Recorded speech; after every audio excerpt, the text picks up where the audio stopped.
Hello, and welcome back to my channel. So in today's video, we will be talking about songs that artists have regretted recording. And this regret can come for a lot of reasons and at different points in time. Because sometimes the artist didn't mind recording the song at the time, and then later they're like, oh my god, I hate this, what was I thinking? And then in other cases, the artist never wanted to record the song to begin with. And I mean, y'all know me by now. If you're new, you don't know me, but welcome. I'm glad you're here.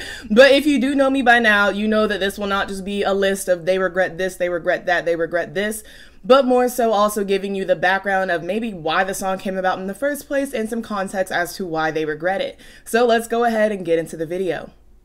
Lady Gaga wasn't a huge fan of Telephone even while the song was still in production. Originally, she'd written it for Britney Spears and it was intended for her album Circus. When Britney didn't use it, Telephone ended up on Gaga's album The Fame Monster, the reissue of her debut album. Gaga added a Beyoncé feature to her version of Telephone and both rewrote some of the lyrics. Telephone peaked at number 3 on the Hot 100 and earned Beyoncé and Gaga a VMA for Best Collaboration. Gaga wrote Telephone to express how busy she was now that her career was taking off, and it was meant to depict the suffocating feeling of her newfound fame. In 2011, she said she hated the song and it was the most difficult of hers to listen to. Gaga said about this, "Ultimately, the mix and the process of getting the production finished was very stressful for me. So when I say it's my worst song, it has nothing to do with the song, just my emotional connection to it." Ironically, despite Gaga's feelings, both the song and the video for Telephone were smash successes. The video went viral just hours after its release and is an experience in itself. The 10-minute video is basically a short film full of iconic outfits, lines, and dance moves. Bea and Gaga play as Thelma and Louise-esque femme fatales, but their ending is much happier. Surprisingly, Gaga has said she's not a fan of the video either. She believed it was all over the place, too full of ideas, and didn't make good use of its large budget. She said, "All I see in that video is my brain throbbing with ideas, and I wish I'd edited it myself a bit more." Gaga dislikes the video so much that she has since said that she won't even watch it. Still, Telephone has been considered one of the best pop collabs of all time, but I guess Gaga's feelings about the song and the video might partly be an explanation as to why we never got a part 2. Gaga has also expressed remorse over Do What You Want, her song with R. Kelly. In several interviews, Gaga expressed the song was good, but felt adding R. Kelly would make it even better. Gaga also shot a video for Do What You Want, directed by photographer Terry Richardson. The concept of the video showed R. Kelly as a doctor who put Gaga under, and then a party ensues. The video was eventually scrapped due to backlash, most of it surrounding Gaga's decision to work with Richardson despite the allegations against him. In 2019, Gaga apologized for collaborating with R. Kelly and Terry Richardson and promised to remove Do What You Want from all streaming platforms. This was shortly after the release of the docuseries Surviving R. Kelly. Gaga said in a Twitter statement, "What I am hearing about the allegations against R. Kelly is absolutely horrifying and indefensible. As a victim of sexual assault myself, I made both the song and video at a dark time in my life. My intention was to create something extremely defiant and provocative because I was angry and still hadn't processed the trauma that had occurred in my life." Gaga went on to give examples of other times she stood up against assault and said that had she been in therapy at the time, she likely would have approached the situation differently. She said she was young at the time and apologized for not speaking up sooner. In 2008, Katy Perry released her single, I Kissed a Girl. So what do you think about songs nowadays like Katy Perry's I Kissed a Girl? Do you like that song? I don't think she's kissed a girl. I don't think she has either. Of course, Katy received backlash for the song due to its mention of experimentation and bisexuality. Others were upset about the song because they felt like it trivialized and exploited queerness for the male gaze. Some of the lyrics suggest that girls kissing girls is something to do just for fun and isn't at all serious. Katy's own mother spoke out, telling the Daily Mirror, "It clearly promotes homosexuality, and its message is shameful and disgusting. Katy is our daughter and we love her, but we strongly disagree with how she's conducting herself at the moment." Despite its controversy, I Kissed a Girl went number 1, rising quickly from its debut spot at number 76. Katy later said that in I Kissed a Girl, she was in a way opening up conversations she felt some people were afraid to have, yet was on the tip of everyone's tongues. Katy also said I Kissed a Girl was about the magical beauty of women and that the way that girls are typically more touchy-feely and intimate than men are. To her, the song wasn't about necessarily changing one's sexuality, but about drunken curiosity. Moving further into the pop space is what Katy said helped her write music about things she previously wouldn't have thought to express in music. About a decade later, in 2017, Katy opened up and said the song was about more than the lyrics had implied. She said, I'm just a singer-songwriter, honestly. I speak my truths and I paint my fantasies into these little bite-sized pop songs. For instance, I kissed a girl and I liked it. Truth be told, I did more than that. The following year, in 2018, Katy expressed regret over some of the stereotypes in I Kissed a Girl. She said in an interview with Glamour, "That was in 2008 when it came out. I think we've really changed conversationally in the past 10 years. We've come a long way. Bisexuality wasn't as talked about back then, or any type of fluidity. If I had to write that song again, I would probably make an edit on it. Lyrically, it has a couple stereotypes in it. Your mind changes so much in 10 years and you grow so much. What's true for you can evolve." Lana Del Rey has admitted she regrets the line in Ultraviolence, the title track from her 2014 album. The song is about a toxic, abusive relationship between Lana, or the speaker in the song, and a man named Jim. There's been a lot of speculation as to who Jim is. Jim could be just another one of the many references Lana makes to Jim Morrison. Since Ultraviolence is about a so-called cult leader Lana met, the name Jim could also be a reference to Jim Jones, the leader of Jonestown Settlement. Most likely, the name is a reference to a guru Lana knew. She said about him, "He surrounded himself with young girls, and he had this insane charisma I couldn't resist as well. So I was in this, I'll call it sect, because I was longing for love and security. But then I found out that this guru wasn't a good but a bad person. He thought that he had to break people first before he could build them up again. At the end, I left the sect." According to Genius, the sect Lana might be talking about is the Atlantic Group, which is part of Alcoholics Anonymous and is apparently known for their cult-like behavior. One of the group's leaders was named Jim, meaning this could be who Lana is referencing in Ultraviolence. Lana came under fire for the particular lyric in the song, "He hit me and it felt like a kiss." For obvious reasons, this lyric was criticized for seemingly romanticizing DV, something Lana has been accused of more than once. "He hit me and it felt like a kiss" is the title of a 1962 song by the Crystals. The song was inspired by Little Eva, who at the time babysat for the songwriters Carole King and Jerry Goffin. Little Eva was in an abusive relationship and claimed her partner's violence was motivated by his love for her. Little Eva was a recording artist in her own right, best known for The Locomotion, also written by Goffin and King. The title, "He Hit Me and It Felt Like a Kiss," was meant to describe the confusing nature of DV and how at times abuse can be confused for love. Courtney Love and her band Hole covered the song in 1994. Aside from using the phrase in Ultraviolence, Lana was also criticized for using the song title in the lyrics saying, "Give me all of that ultraviolence." The word ultraviolence, which sounds like ultraviolet, comes from A Clockwork Orange. In 2017, Lana admitted she no longer liked the "He hit me and it felt like a kiss" line and began to omit it from live performances. She told Pitchfork, "I don't like it, I don't sing it. I sing ultraviolence, but I don't sing that line anymore. Having someone be aggressive in a relationship was the only relationship I knew. I'm not going to say that that was 100% true, but I do feel comfortable saying what I was used to was a difficult, tumultuous relationship, and it wasn't because of me. It didn't come from my end." Despite her aim to depict even the most terrible parts of relationships in her music, Lana said she realizes the lyric might be triggering to some of her fans and removed it for that reason. "I tried to find what she replaces it with instead, but in the clips I found of live performances from 2017 to 2019, it still seems like she performs the original version of the song. I did notice in some performances, Lana doesn't sing the "He hit me" part live and lets the backtrack play in its place, then comes back in on the "It felt like a kiss" part of the song with her own live vocals. While most of us already know about Nicki's distaste for starships and Anaconda, she also dislikes Your Love, the lead single from Pink Friday. Nicki had never even planned to release Your Love officially, and only did so after the song leaked online and made its way to the radio.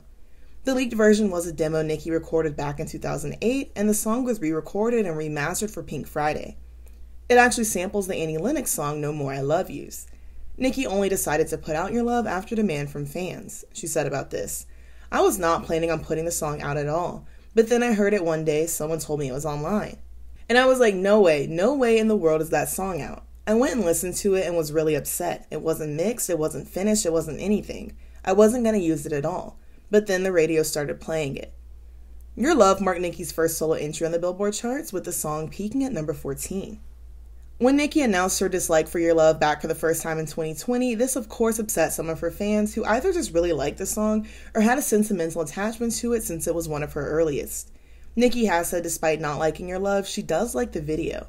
The theatrical set and backdrop seem partly inspired by No More I Love Yous, but Nicki's video depicts her as a samurai in training who doesn't end up with her love after she meets her untimely end. This probably doesn't come as a surprise, but Zayn has said he dislikes most of the songs he recorded while part of One Direction. Despite being in one of the most popular boy bands of all time, Zayn felt like One Direction's music was generic. The more pop-heavy music wasn't his style, and when he tried to infuse more R&B into the group's music, his suggestions weren't taken. Zayn said in a Fader interview, "There was never any room for me to experiment creatively in the band. If I would sing a hook or a verse slightly R&B or slightly myself, it would always be recorded 50 times until there was a straight version that was pop, generic as fuck, so they could use that version. Whenever I would suggest something, it was like it didn't fit us. I wasn't 100% behind the music. It wasn't me. It was music that was already given to us, and we were told this is what was going to sell to people." One Direction's music was definitely targeted to a younger teen girl demographic. Because of this, Zayn found the music to be a bit juvenile in a sense, and said it wasn't the type of music someone his age would listen to with their girl at a party.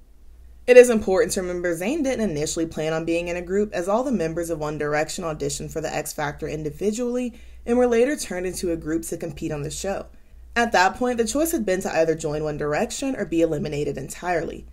Though the group placed in third, they did sign a contract with Simon Cowell's label Psycho, which put them on track to be one of the best-selling musical acts over the next few years. As we all know, Zayn eventually left One Direction in 2015 and pursued a solo career. He's since released 3 albums, and his recent return to social media has fans speculating he might announce his 4th soon. Miley Cyrus has opened up about disliking her patriotic pop hit, Party in the USA. The song was released back in 2009 when Miley was around 16. It's since been hailed as an unofficial national anthem of sorts, being played regularly every 4th of July and jokingly mentioned regarding political matters. Party in the USA talks about Miley's Hollywood life of the past few years and how it was different from growing up in Nashville. The song was originally written by Jessie J, still with a similar theme, but about her move from England to the States. After Jessie didn't use it, the song was then offered to Miley, which she recorded while filming the Hannah Montana movie. Party in the USA peaked at number 2 on the Hot 100, making it Miley's highest charting song until Wrecking Ball went number 1. According to the New York Post, Miley once told a DJ not to play Party in the USA at an event.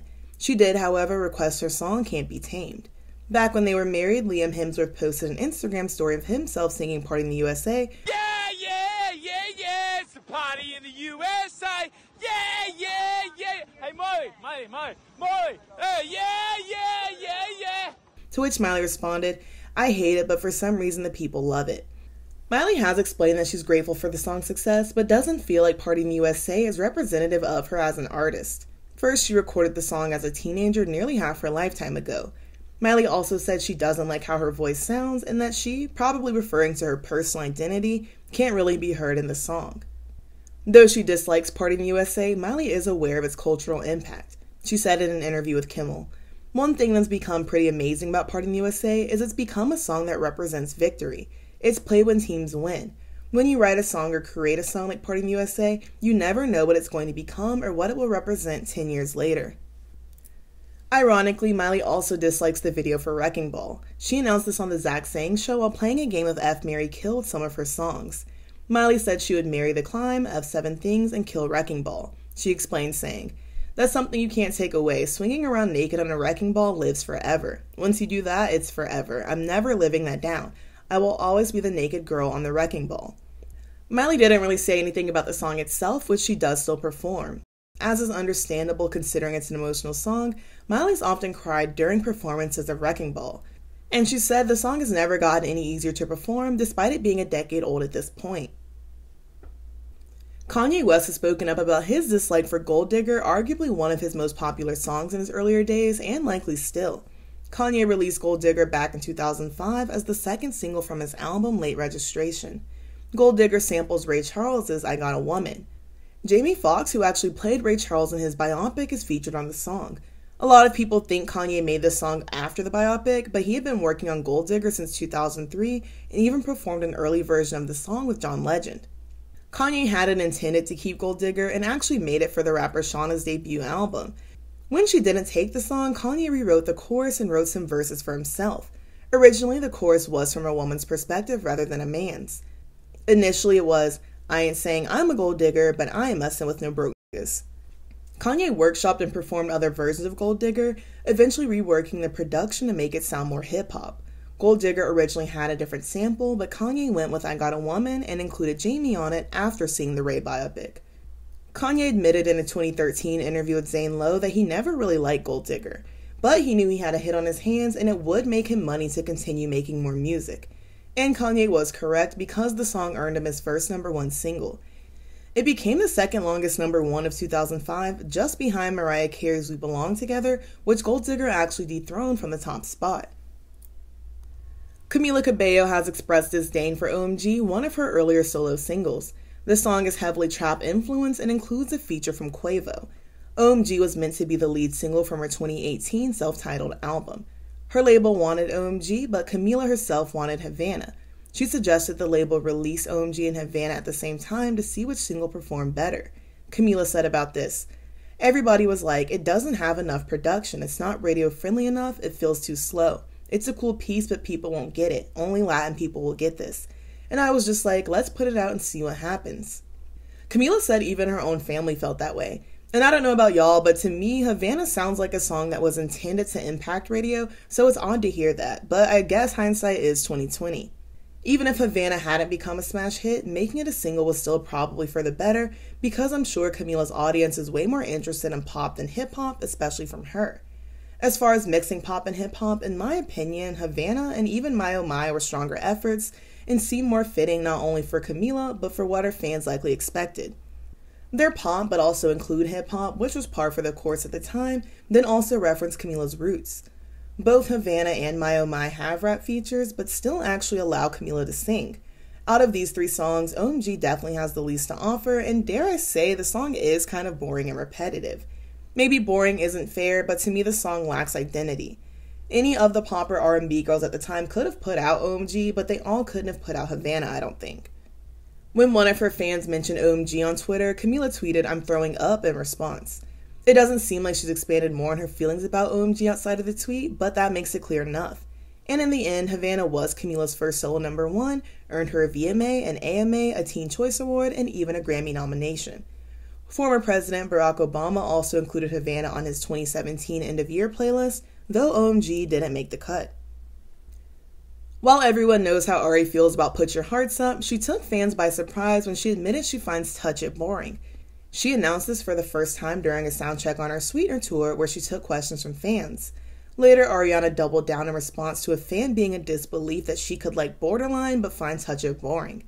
After saying this, Touch It started trending on Twitter and there was a surge in streams. Touch It is included on the deluxe version of Ariana's 3rd album, Dangerous Woman.